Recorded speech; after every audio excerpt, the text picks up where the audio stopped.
Sem mais delongas, Levítico, seu capítulo de número 24, seu verso de número 10 ao 16, pode fazer fundo para o varão.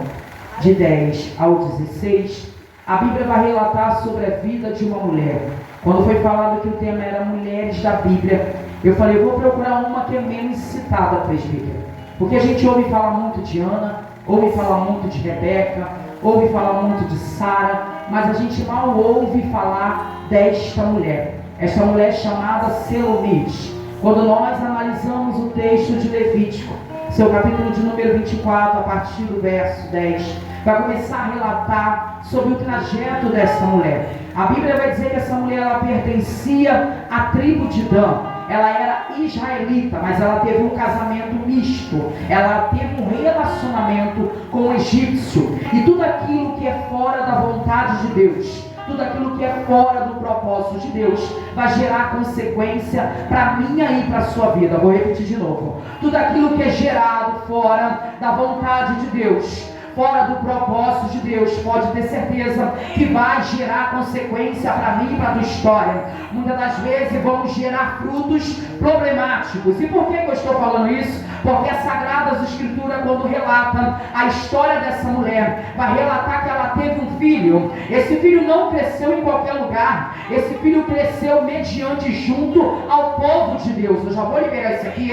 Esse menino, ele não cresceu lá fora. Esse menino não estava abandonado. Ele cresceu juntamente do povo de Israel, juntamente do povo de Deus. Mas o que me chama a atenção é que quando determinado dia chega, essa criança cresce, e essa criança vai ter transtorno de identidade. Muitas das vezes nós vemos no nosso meio muitas pessoas tendo transtorno de identidade. Eles não sabem qual Deus quer servir, não sabem qual posicionamento eles querem ter. A Bíblia vai dizer que nesse instante, esse menino ele cresce, presbítero, e no momento que ele cresce, ele vai ser agora confrontado pelo povo de Deus. E é aqui que mora o problema, porque quando eu e você não corrigimos no secreto, quando eu e você não ensinamos desde casa, quando forem confrontados não vai aceitar ele. E o confronto aqui é a real, pode trazer, o confronto aqui é a real. A Bíblia vai dizer que nesse instante,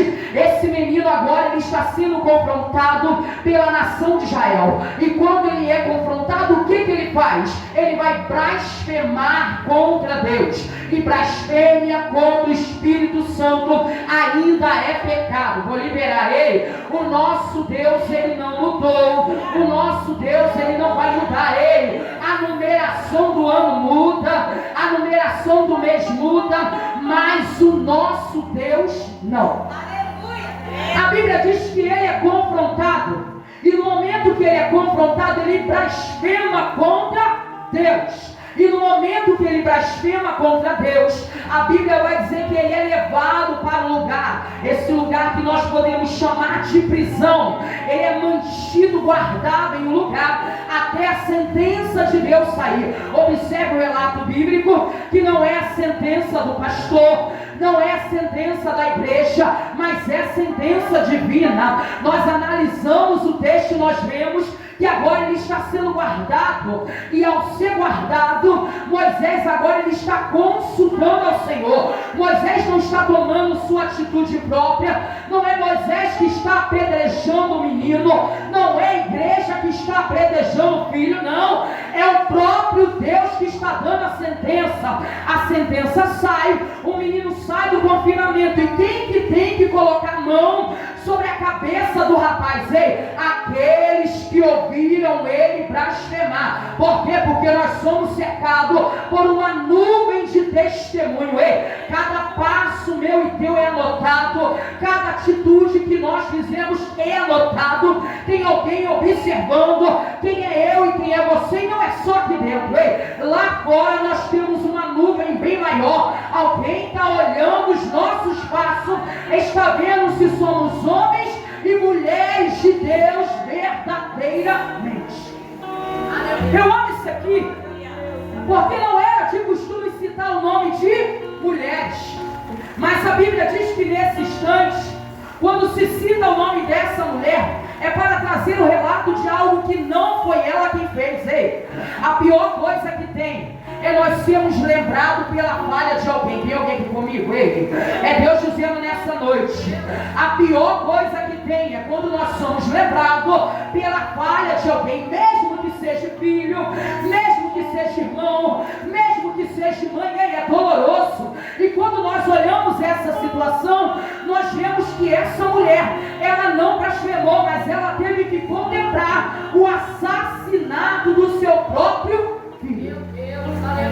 Observe o que a Bíblia diz: que toda a congregação, todos aqueles que ouviram aquele rapaz blasfemar contra Deus, tiveram que colocar as mãos sobre a sua cabeça, e agora todos com pedra nas mãos tiveram que o apedrejar. E a coisa mais triste que nós podemos observar, porque eu sou mãe de 3 filhos varões e lindos, maior que eu, mas eu falo que são os meus bebês. E a pior coisa que tem é a gente poder imaginar a morte do nosso filho. E nós temos que presenciar ele sendo assassinado. E nós não podemos falar nada. Aqui nós vemos o grito da espiritualidade. Ei, é Selamita mostrando para mim e para você que não basta apenas gerar, nós temos que formar as nossas crianças. Vou liberar de novo, é culto da família. E Deus me trouxe aqui para dizer para mim e para você: não basta apenas ser um ventre, não basta apenas gerar, não basta apenas colocar no mundo. Nós precisamos formar a mente dos nossos filhos. Outra coisa, não basta apenas nós amarmos. Nós somos mães, somos pais, e muitas das vezes nós amamos além da conta, mas nós não corrigimos. Selomita nos dá uma instrução, uma lição de dizer: eu não queria somente ter gerado, eu queria pelo menos ter conseguido formar a mente dele mediante a presença de Deus. Eu não queria somente ter amado demais, eu queria ter corrigido enquanto era tempo. Mas você já viu, já observou isso aqui? A Bíblia diz que o relacionamento é misto, mas não aparece o peso do legado sobre a vida do pai. O peso do legado está sobre a vida da mãe. Por quê? Porque quem cuida do filho é eu e você. Quem fica dentro de casa é eu e você. Quem orienta o menino é eu e você. Então, por mais que eu e você ensinamos, alguém vai dizer que foi falta de correção. Sim ou não? Porque eu quero imaginar que Selomita talvez até ensinou, mas o menino teve transtorno de identidade. E a pior coisa que tem é quando a gente tem transtorno de identidade. Transtorno de identidade me faz ficar indefinido, me faz saber de quem eu não sei quem eu sou. Faz eu falar para alguém, falar: eu não sei de onde que eu vim, não sei o que eu quero. Eu não sei se eu quero servir os deuses do meu pai, eu não sei se eu quero servir os deuses da minha mãe. Vamos supor aqui, nós temos que imaginar que esse menino está confuso. Ele está no meio de um povo, mas ele não é esse povo. Eu já vou liberar isso aqui para mim, para a tua vida. O problema do dia de hoje, para mim e para você, é que muitos são filhos da igreja, mas poucos são filhos de Deus. Ah, meu Deus do céu, obedecemos rituais, obedecemos tantas coisas, mas não obedecemos a voz de Deus.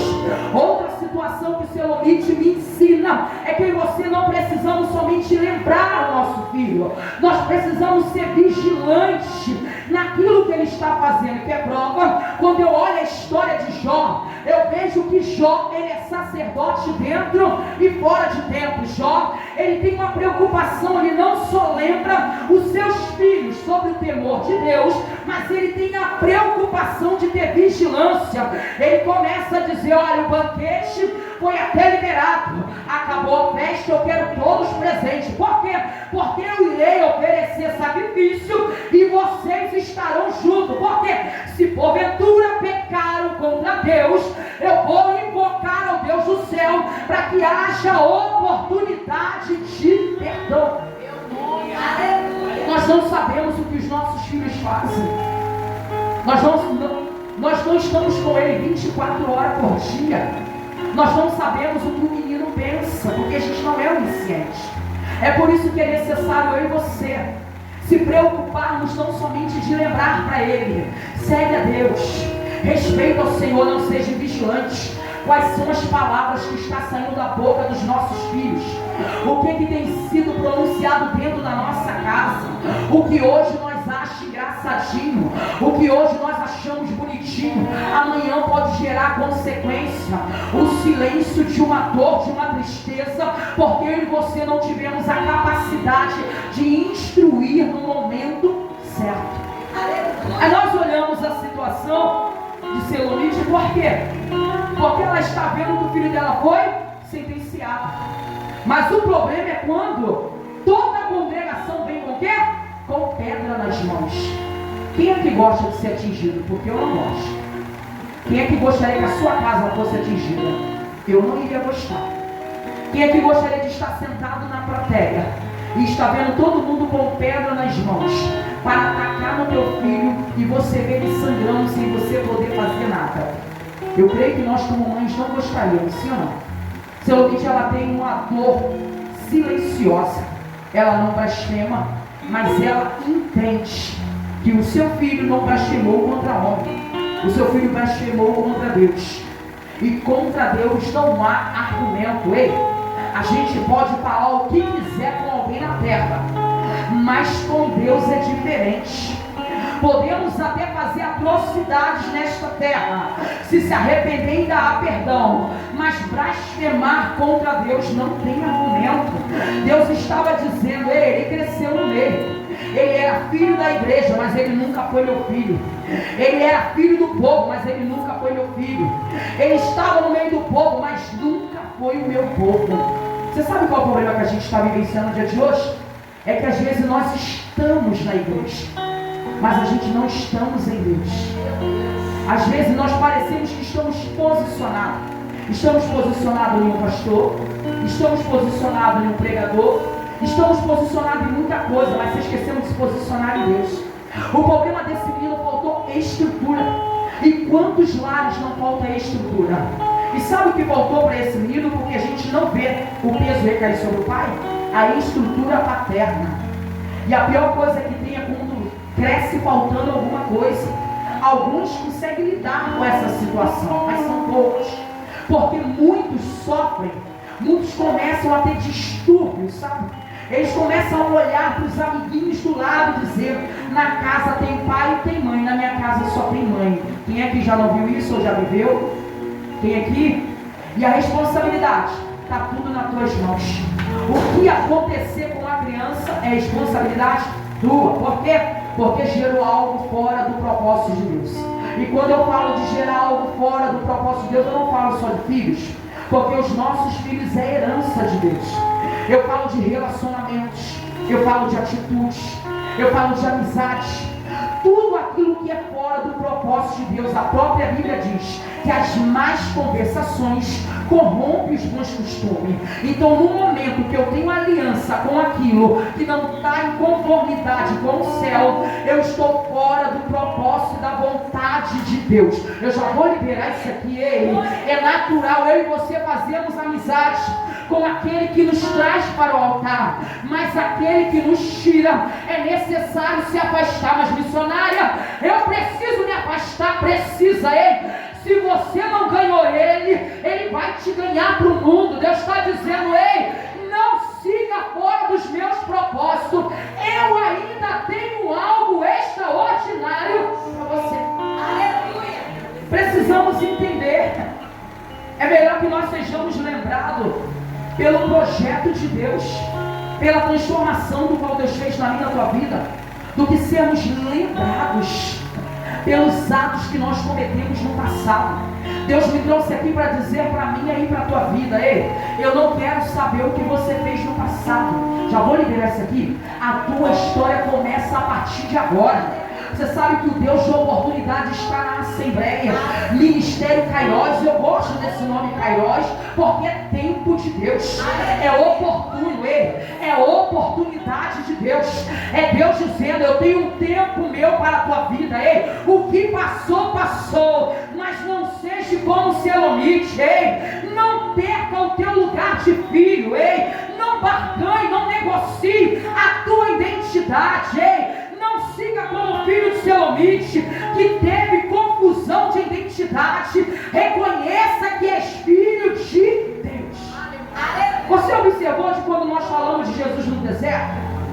que Satanás faz? Deturpar a identidade.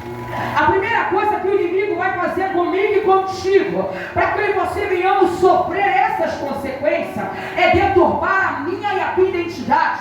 Se tu és filho de Deus, faça o que eu te mando, ei, porque o Senhor vai te livrar. Já observou? Porque Satanás está dizendo para Jesus: se tu és o filho de Deus, então manda com que essas pedras se transformem em pão, hein? Jesus vai dizer: nem só de pão viverá o homem, mas de toda a palavra que sai da boca de Deus. Ei, é Deus dizendo nesta noite para mim e para você: o teu legado, ei, tem que ser um legado de referência.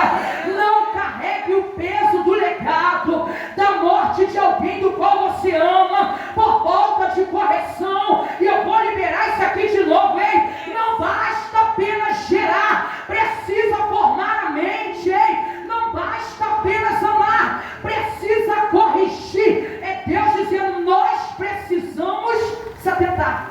Aleluia! Para de achar bonitinho aquilo que vai trazer consequência. É que eu e você achamos bonitinho hoje, sim ou não? A criança dá um tapinha na cara e a gente ri, sim ou não? Eu nunca ri. Eu sempre penso assim, ó, pode não. Para aprender desde pequeno. Meu filho fez 23 anos de idade, dia 25. Se você me perguntar qual foi o dia que ele te respondeu: nunca. O meu do meio tem 18 anos de idade. Qual foi o dia que ele levantou a voz? Nunca. O caçula tem 12 anos. Qual foi o dia que me respondeu? Nunca. E é tudo assim: mãe, posso pegar? Mãe, posso fazer? Mãe, quer massagem nos pés? A senhora é a mulher mais incrível desse mundo. A senhora é a mãe mais maravilhosa desse mundo. Você sabe o que eles dizem para mim quando eu falo só eu tenho que dar presente em vocês, não? Eles dizem: mãe, quando eu tiver um trabalho, a senhora vai ser rainha. Só cruzar as pernas que a gente te cerca. Você sabe o que é isso? É você sentir o cuidado de Deus. Você sabe que eu e você olharmos e ver Deus agir na nossa vida? Mesmo que a sua casa seja tão inferior à vista de alguém, se ela tiver princípio, ela já tem ganho com Deus, já tem mão para receber. É que Deus me trouxe aqui para liberar para a vida de pessoas neste lugar e dizer: ei, o teu filho pode ser o mais simples, mas se ele te respeita, ele tem princípio. Ei, a tua casa pode ser até simples, mas se tem princípio, agrada o coração de Deus. A tua vida pode parecer simples, mas se segue os princípios, tu agrada o coração de Deus. Cadê você que agrada o coração de Deus? Ei, cadê você que agrada o coração de Deus? Cadê você que entende que a tua casa foi escolhida pelo Senhor? Ei, que não haverá apedrejamento para a tua casa. Ei, as calúnias, o levante do inferno não vai prevalecer contra a nossa família. Deus me trouxe aqui para dizer: ei, aconteceu na vida dessa mulher, mas na tua vida vai ser diferente. Ei, aconteceu na vida dessa mulher, mas na nossa vida vai ser diferente. Por quê? Porque aqui não existia graça, agora existe Jesus. Ei, o Deus que nos dá oportunidade. Aleluia! Ele me trouxe aqui para dizer: talvez você começou tudo errado. Quem é que não começou tudo errado? A gente começa. Eu fui mãe com 14 anos de idade. Sou casado há 24 anos com o pai dos meus filhos. E quando eu olho essa situação, eu falo: Senhor, muito obrigado. Porque alguém falava: menina pacata, vejam aqui, vejam outra ali. Eu falava: não, eu não quero ser igual a ela, Senhor. Eu não quero, eu sempre fui desse jeito, eu preciso ser diferente. Eu preciso ter uma família estabilizada. Mas me pergunto: errou? Erramos. Você sabe por que a gente erramos? Porque muitas das vezes, quando adolescente, quando jovem, a gente não deu ouvido pai e mãe. E aí, gerar um filho também muito novo é algumas consequências, sim ou não? A gente perde algumas coisas. A gente deixa algumas coisas para trás. Para quê? Para criar o fruto que nasceu do nosso ventre. Mas eu dou graças a Deus que Deus me deu isso aqui, ó, uma mente e um juízo, para não sofrer a consequência, para ensinar como tratar, para ensinar como respeitar. E todas as vezes que eles veem eu tratar minha mãe, ajudar a minha mãe, o meu filho mais velho olha e fala assim: mãe, a senhora é uma ótima filha, né? E é por isso que nós somos também ótimos filhos. Você sabe o que é isso? É quando eu e você somos referência. Ninguém é perfeito não, tá? Mas quando eu e você somos referência dentro de casa, alguém vai querer ser igual eu e você. Ei, sabe qual é o problema desse menino? Faltou estrutura. Sabe qual é o problema de muitas casas? Falta estrutura. Sabe qual é o problema de muitos relacionamentos? Falta estrutura. E a falta de estrutura cria declínio. E o declínio vem as consequências. E a consequência pode vir destruição. A destruição pode trazer a morte. É por isso que hoje nós vemos tantas mães chorar. Sabe por quê? Porque são filhos desestruturados. Eu não digo que a culpa é nossa, não. Porque eu conheço mães maravilhosas que deram a vida pelo filho, mas o filho preferiu acompanhar a mentalidade de amizade que não construiu e que não quer ver você também construir. Aí sabe qual é o problema? A gente diz que a nossa mãe é coroa, a gente diz que a nossa mãe é velha demais, que o nosso pai está ultrapassado. Aí nós seguimos os caminhos que nem o filho de Selomite. Temos que ser apedrejados por esse mundo. E eu nem vou te dizer que é diante da sepultura, eu estou te dizendo diante das palavras de maldição que vem sobre as nossas vidas, olhando para mim e para você e dizendo: viu, eu disse que da casa dela não sairia nada. Viu o comportamento da filha, viu o comportamento do filho, mas não entende que a mãe e o pai estavam a todo momento orientando. Quem não quis orientação foi o filho. Por isso que eu digo que graças a Deus, hein, mulher, você não vai levar esse legado pesado. Eu sei que eu vim aqui liberar para mulheres inteligentes, para mães maravilhosas, mulheres prudentes, que entendem que tem feito o seu melhor papel. Você não é culpada da atitude, porque cada um tem seu raciocínio. Aleluia. Não se deixe ser culpada pelo erro de alguém. Você deu o seu máximo, fez o que pôde. Dê graças a Deus que você ainda tem alguém por ti, como a varoa falou da filha dela. Dê graças a Deus que nós ainda temos as nossas mães. Quem tem os seus pais? Perdi meu pai com 15 anos de idade, com câncer. E eu com 15 anos eu ia para um hospital com meu filho internado e corria para o outro com meu pai internado no outro. Aí alguém olha hoje e fala assim, ó, que mulher madura, que mulher firme, nada. Foi os processos da vida que me ensinaram que eu não posso ser frouxa diante da guerra. Eu tenho que ter posicionamento. Porque se eu for frouxa, eu perco a batalha. Mas se eu tiver posicionamento, eu venço a guerra. Já tem alguém comigo? É Deus dizendo: ei, mulheres que se posicionam, elas não perdem batalha, elas vencem. Saia daqui entendendo que para nossa casa não vale mais palavra de maldição. Porque eu sei que Deus trouxe eu e você aqui para dizer: todas as pedras que te tacaram, todas as pedras que lançaram na tua família, que disseram que o teu filho não seria nada, que você não seria ninguém. Olha aí você aqui. Olha o nome do qual o Senhor nos deu. Olha a família do qual o Senhor nos deu. Olha a nossa trajetória. Olha para trás e veja tudo que nós enfrentamos, mesmo no erro, errando e acertando. Mas o Senhor nos trouxe até aqui para dizer: ainda há um posicionamento, mas a decisão é tua. E aí? Se posiciona ou vai continuar deixando o diabo te apedrejar? Se posiciona com Deus ou vai deixar o diabo continuar envergonhando a tua casa? Sai daqui entendendo? Não é o mundo que está nos apedrejando, são as nossas consequências. Sabe as nossas atitudes? Elas geram consequências. Não é a igreja que fala, né, pastor? Você está errado, não. É as nossas atitudes. E se a gente olhar para nossas atitudes, nós veremos que nós precisamos acertar muito. Ninguém quer perfeito, não. Eu preciso acertar, quem não precisa. Se nós fôssemos perfeitos, nós não estaríamos mais aqui. Já estaríamos subindo para a glória. Então entenda, não seja filho da igreja. Seja filho de Deus. Porque filho de Deus está dentro de uma estalagem como essa. Saímos daqui, isso aqui não tem mais vida. Porque a presença habita aqui, ó. É quando eu e você entramos, a presença já está aqui, mas ela se manifesta mediante a minha e a tua entrega, mediante a minha e a tua adoração. É quando nós exaltamos a Ele. Sabe quando você chegou aqui quebrada? O diabo olhou e falou assim: pensei que eu tinha vencido. Deus disse: não, eu sustentei ela, eu sustentei ele para chegar até aqui. Ei, quem enfrentou guerra não vai ser hoje porque o vento soprou que vai deixar de ouvir a palavra de Deus, que vai deixar de ouvir a voz de Deus. É Deus dizendo: ei, chega de apedrejamento. Eu sou Deus que vem dar oportunidade. Cadê você? Porque eu quero a oportunidade de Deus. Eu quero a oportunidade de Deus para minha vida, para os meus filhos, para minha casa, para o meu casamento. Deus está dizendo: ei, hoje eu quero quebrar toda a maldição, tudo aquilo que foi lançado. Não importa como começou, importa como vai terminar. Já tem você que já está se identificando aqui.